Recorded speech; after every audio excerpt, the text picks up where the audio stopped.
892, decide which of the following equations have real roots and which have complex roots without completely solving them.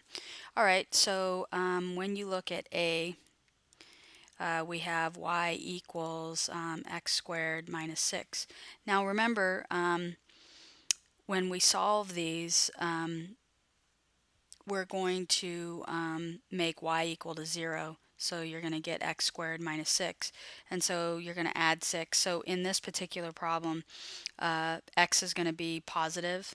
And so because x is going to be a positive number greater than 0, we know that this is going to have two real solutions. So two real solutions. In B, it says y equals x squared. Oopsie, I'm having a hard time writing today. X squared plus 6.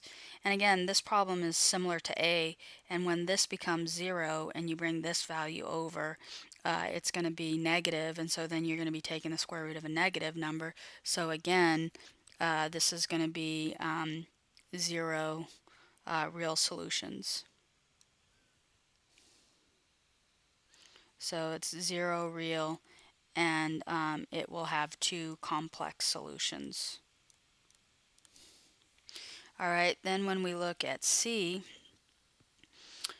C is y equals x squared minus 2x plus 10. And in our classwork, we talked about this a little bit. We didn't identify it as the discriminant, but the part of the quadratic formula, b squared minus 4ac, that's the discriminant. That's the part that's under the square root. And if this value, we relate it to 0, and if it's greater than 0, you have two solutions. If it's less than 0, you have one. Or excuse me, if it's equal to 0, you have one. If it's less than 0, you have real solutions. So in this particular problem, I'm going to look at the discriminant because just looking at this, I don't know. So I'm going to get negative 2 squared minus 4 times 1 times 10. And so then this is 4 minus 4 times 10 is going to be minus 40, so this is going to be negative 36. Well, it's less than 0, so I'm going to have two complex solutions.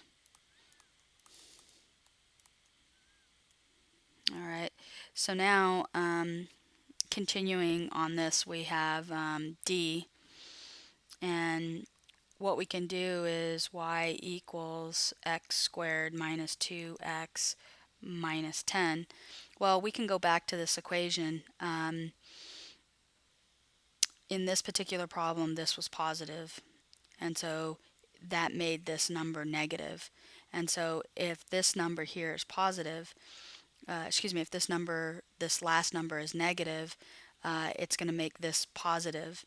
And so this number is going to be positive. So without even doing the quadratic formula, I know this is going to have two solutions, two real solutions. And that's just looking at our past work.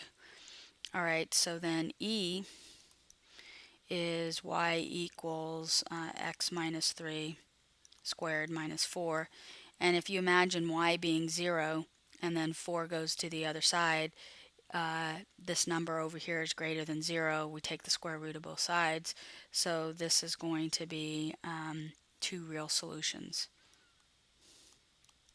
Mostly because this number here is a negative number, and when it moves it becomes positive. All right, so then we look at F, and F is y equals x minus 3 squared plus 4. Okay, so this is similar to E, but instead of this minus, we have a plus. So when this moves, it's going to be negative 4, and we're going to be taking the square root of a negative number. So this would be two complex solutions.